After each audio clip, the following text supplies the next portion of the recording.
Amarnath blog চ্যানেলে তোমাদের সকলকে স্বাগত জানাই। তো আমি আবার একটা ব্র্যান্ড নিউ ব্লগ নিয়ে চলে এসেছি।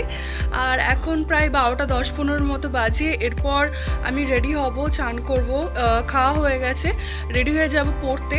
আজকে অনেক দিন পর পড়তে যাচ্ছি, মাঝখানে অনেক দিন পড়তে যাওয়া হয়নি, তো আজকে যাব পড়তে। তো চলো রেডি হওয়া যাক। আর রেডি হওয়ার আগে তোমাদেরকে আমার মানে গাছে কিছু ফুল ফুটেছে, তো ভাবলাম সেগুলো তোমাদেরকে দেখানো যাক। তো চলো দেখাই। তোমাদেরকে দেখালাম আমার গোলাপ ফুলটা কি সুন্দর ফুটেছে, লাল রঙের গোলাপ ফুলটা, তো সেটা দেখালাম। এবার কিছু কাজও বাকি আছে, যেমন দেখাই এই যে এখানে এই কাঁথাটা, তাছাড়া ওখানে ওই যে ওই লেপটা, এগুলো সব ঘরে ঢোকাতে হবে, কারণ এগুলো আমি চলে যাব, আমার আবার আস্তে আস্তে বিকাল হয়ে যাবে। ততক্ষণ এগুলো এখানে থাকলে এগুলো কী হবে, ঠান্ডা হয়ে যাবে। তো এর জন্য ভাবছি এগুলোকে ঢুকিয়ে দেবো। আর ছাদেতে চান করার জন্য কিছু জলও দেওয়া আছে, সেগুলোকে নিয়েও চান করে নেবো। তো চলো, আর চারিদিকটা তোমাদেরকে একটু দেখিয়ে দিই। বাড়ির নিচে যে একটা স্ল্যাবের মতো আছে, বাড়ির সামনে যে একটা স্ল্যাবের মতো আছে, সেই স্ল্যাবটা খুবই চওড়া। তো সেই স্ল্যাবটার ওখানটা করে লালু যে দুটো ছোটো ছোটো বাচ্চা আছে তারা ঘুমাচ্ছে। তো চলো দেখাই। ঠান্ডা লেগে গেছিলো, তাই কদিন গলাটা একদম পুরো বসেছিল, আর এর জন্য ঠান্ডা লেগেছিলো বলে আমি ঘরও কাজ টাজও অনেকদিন কিছু করিনি। তো আজকে ভাবছি ঘরটা একটু মুছে নিই, ঘরটা একটু ধুলো তুলো একটু হয়েও যে ঝাঁটতে হয়, কিন্তু মোছা হয়নি দুদিনের মতো। তো আজকে আমি একটু ঘরটা মুছে নেবো। তো ওখানে এক বালতি জল আছে, ওই জলটা নিয়ে আমি ঘরটা মুছে নিই, তারপর তোমাদের সাথে কথা বলছি। মানে কাজ করেছি, আমার কপালে টিপটাই উঠে গেছে। তো চলো নিচে যাওয়া যাক। নিচে মা ডাকছিল, মা কি বলছিল, চলো যেয়ে দেখা যাক। এসছি, মা আমার জন্য ফল রেখেছে। না না এখনো করিনি, করব। এই যে কমলা লেবু, আর এখানে এই যে আনার, তো এটা রেখেছে, এটা খাওয়ার জন্যই ডাকছিল। তো খেয়ে নেব, তারপর তোমাদের সাথে কথা হচ্ছে। কালিতে কোনো কাজ করতেই ইচ্ছা করে না, এখনও আমি ভুলেই গেছিলাম আমাকে এগুলো তুলতে হবে, এটা আর ওইটা। তো মনে পড়ে গেল হঠাৎ করে, আমি এখানে ওই ফল খাচ্ছিলাম, ফলটা খাওয়ার পর যে খোসাটা ফেলার পর আমার মনে পড়ে গেল যে এগুলোকে তুলতে হবে। টাইম শেষ হয়ে আসছে আর কাজ বাড়ছে। তোমাদেরকে একটা জিনিস দেখাই, দাঁড়াও।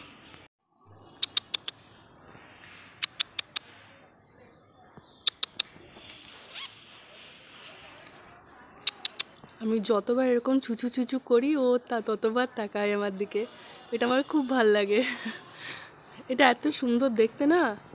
গেছিলাম আর পরে বলেছিলাম ভিডিও করব, কিন্তু ভিডিও করতে পারিনি, কারণ আমার এতটা দেরি হয়ে গেছিলো বেরোতে বেরোতে, যে তাড়াহুড়ো করে আমি আর ভিডিও করার কথাটাই পুরো ভুলে গেছি।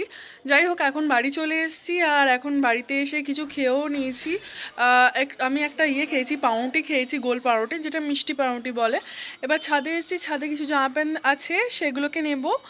আর এরপর ঘর ঢুকে যাব, কারণ বাইরে শিশির পড়বে। আর শাক বাজছে, মানে বুঝতেই পারছো প্রায় 6টা হতে চলেছে। তো চলো ঘরের ভেতর যাওয়া যাক, আর দেখি আজকে সন্ধেবেলায় মা খাওয়ার জন্য কি বানায়। তো চলো ভিডিওটা দেখতে থাকো। রান্নাঘরে চলে এসেছি, আর এখন তো সন্ধ্যা হয়েই গেছে, চারিদিকে লাইট জ্বলছে, টিভিও চলছে, বুঝতেই পারছো। তো মাকে আমি অনেকক্ষণ ধরে জেদ করার পর মা বললো তো চল আজকে এগরোল বানিয়ে দিই। তো আজকে এগরোল হচ্ছে। তো এগরোল বানানোর জন্য প্রথমে মা আটা মেখে নিয়েছিল, আটা না ময়দা মেখে নিয়েছিল, আর সেগুলোরই পরোটা হচ্ছে, আর ডিমও আছে। তো চলো দেখতে থাকো।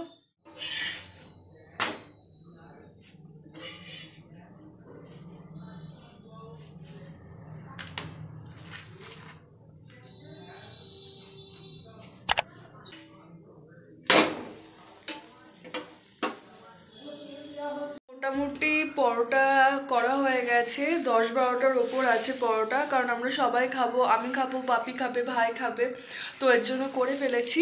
তো এরপর কি কি প্রিপারেশন করি, তো চলো সেটা দেখতে থাকো। আর ভিডিওটি ভালো লেগে থাকলে লাইক করো, কমেন্ট করো, শেয়ার করো, আর সাবস্ক্রাইব করো। তো চলো দেখতে থাকো। 2000 years later. আমরা বাদাম দিয়ে দিয়েছি, আর তার সাথে সাদা তেলও দিয়ে দিয়েছি। আর এরপর ফ্লেমটা আমি একটু লো ফ্লেমে রেখেছি। তো এই লো ফ্লেমে আমি এই বাদামগুলোকে জলদি একটু ফ্রাই করে নেবো। আর এর ওপর সঙ্গে আমি একটু দিয়ে দেবো একটু অল্প পরিমাণে নুন দিলে এটা একটু হালকা ভালো ভাজা হয়ে যাবে। তো চলো নুনটা দিয়ে দিই। তো এই যে এখানে আমি জাস্ট কয়েক পিঞ্চের মতো নিয়েছি, সেই দিয়ে দিলাম, জাস্ট 1 পিঞ্চের মতো। তো সেটাই দিয়ে দিলাম। বাদামটা ভালো করে ভেজে এরপর তুলে নেবো। গেছে আর বাদাম ভাজা একটা বাটিতে তুলে রেখে এসেছি। এরপর যে তেলটা গরম ছিল, বাদাম ভাজার পর যে তেলটা ছিল সেই তেলটার মধ্যেই এই পেঁয়াজটা আর গাজরটা আমি দিয়ে দেবো।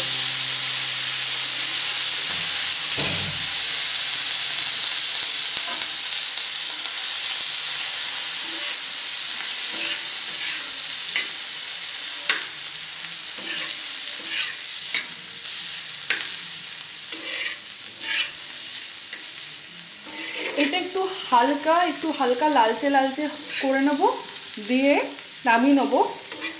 এই গাজর আর পেঁয়াজ ভাজাটা দিলে খাওয়ার টেস্টটা খুব ভালো আসে, করে দেখতে পারো ট্রাই করে। তো চলো আমি ভাজতে থাকি। এখানে পেঁয়াজটা ভালো রকম ভাজা হয়ে গেছে, পেঁয়াজ আর গাজরটা দেখতেই পাচ্ছ, আর সঙ্গে অল্প পরিমাণে একটু লঙ্কাও দিয়ে দিয়েছি। আর এরপর যেটার মধ্যে আমি একটু দিয়েছি সেটা হচ্ছে সয়া সস। এটা আমি প্রায় 1 চামচের মতো দিয়েছি, মানে 1 টেবিল স্পুন দিয়েছি, একটু বেশিও দিতে পারো। আর এরপর কি করব, এই যে আগে থেকে যে বাদামটা ভেজে রেখেছিলাম সেই বাদামটা দিয়ে দিলাম। এরপর এটা ভালো করে তলপড় করে নেব। এবার যে নুনের ব্যাপারটা সেটা আমি একটু বলি। নুনটা যখন সবজিটা মাঝখানে হালকা ভাজা ভাজা হচ্ছিল তখন আমি 1 পিঞ্চ অফ নুন আবার দিয়েছিলাম। তো এর জন্যে আমি আর এখানে আর নুন দেবো না। আর তেলের মধ্যে আগে থেকেই নুনটা ছিল, কারণ আমি বাদামটা ভেজেছিলাম, এই জন্য এরপর যদি আমি নুনটা দিই সেটা বেশি হয়ে যাবে। তো এটা ভালো করে নাড়িয়ে চাড়িয়ে নেব, এবং নাড়িয়ে চাড়িয়ে নেওয়ার পর এবার এটাকে তুলে নেওয়ার টাইম হয়ে এসছে। এটাকে তুলে নেব। এটা ভালো রকম করেই একদম পুরো ভাজা হয়ে গেছে। পেঁয়াজটাও দেখতে পাচ্ছ হালকা গোল্ডেন কালার হয়ে গেছে, আর গাজরটাও তাই। তো এটা আর খুব খেতে খুব ভালো টেস্ট আসবে। আর এখন যে একটা ফ্লেভার বা একটা সেন্ট যেটা উঠছে সেটাও খুব সুন্দর বেরোচ্ছিল। তো এটা এবার তুলে নেব। আর এরপর এখানে মা ডিম ফাটিয়ে নিয়েছে একটা বড় বাটিতে, আর এই তাওয়াটাতে ডিম দিয়ে রুটিগুলোকে দিয়ে এই এগরোলের যে ইয়েটা হয় সেটা বানিয়ে নেবে। আর এখানে দেখতে পাচ্ছ বানিয়ে নিয়েছে। তো এখানে আমাদের কাছে ওই যে পেঁয়াজ আর যে ভাজাটা ছিল ওটা আছে, ডিম আছে, শসা আছে, আর 2 রকমের সসও আছে, একটা চিলি সস, একটা টমেটো সস। তো এগুলো দিয়েই আমরা এগ রোলটা বানিয়ে নেবো। আর এখানে ভাই কিছু পেপার কেটেও নিয়ে চলে এসছে। ভাই বললো যে প্রিপারেশনটা ওই করবে এগরোলের, ও খুব ভালো বানাতে পারে। তো দেখো প্রথমে দিয়ে দিল একটু চিলি সস, আর ওটাকে যেহেতু আমাদের কাছে দেওয়ার কিছু ছিল না এই জন্য হাতে করেও হাত ভালো করে পরিষ্কার করে নিয়েছিল। তো হাতে করেই ও জায়গাটা সুন্দর করে দিয়ে দিচ্ছে। আর তারপর দিয়ে দেবে টমেটো সস, আর টমেটো সসটা দেওয়ার পর দিয়ে দেবে শসা। আর এই যে যেটা করেছে এটা, আর খুব ভালো হয়েছিল খেতে, বলি প্রচণ্ড ভালো হয়েছিল। আমাদের খুব ভালো লেগেছিল সবারকার, আমাদের সবারকারই সমভাবে মানে যোগদান আছে। ভাই বানিয়েছে, মানে লাস্ট ফিনিশিংটা ভাই করেছে, মাঝখানে মা রুটি বেলেছে আর ডিম দিয়ে রুটিগুলোকে চাপিয়েছে, আমি মাঝখানটা করেছি। তো মোটামুটি বলতে গেলে আমরা 3 জনেই খেয়েছি, মা আমি ভাই, আর 3 জনেই সমভাবে যোগদান করেছি কাজে। তো ওর জন্যই আমাদের খুব ভালো লেগেছে। সবাই মিলে একসাথে কাজটা করলে কাজটাও খুব সুন্দরভাবে হয়ে যায়, আর খুব ভালোও লাগে সবাই মিলে একসাথে কাজ করতে। তো এগরোল একদম জমিয়ে খেয়েছি, আর আমি তো 3টে এগরোল খেয়েছি, ভাইও খেয়েছে, প্রচণ্ড মজা হয়েছে। ও আমাকে বলছিল দিদি খুব ভালো হয়েছে। ভালোই করেছি, কারণ এই যেগুলো আমরা বানাচ্ছিলাম এগুলোই বাইরে কিনতে গেলে এক একটা 45 টাকা কিংবা 50 টাকা করে রেট আমাদের এখানে। জানি না তোমাদের ওখানে রেট কত, কমেন্টে জানাও তোমাদের ওখানে কত এগরোলের রেট চলছে।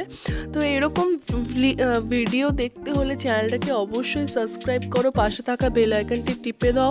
আমি প্রায় প্রত্যহই এবার থেকে ভ্লগ আনছি, আর প্লিজ চ্যানেলটাকে সাপোর্ট করো। এরকমভাবে পাশে থাকার জন্য অসংখ্য ধন্যবাদ। আমি চাই তোমরা আমার পাশে থাকো, তোমরা আমার পাশে না থাকলে আমি আমার এই চ্যানেলটাকে এগিয়ে নিয়ে যেতে পারবো না।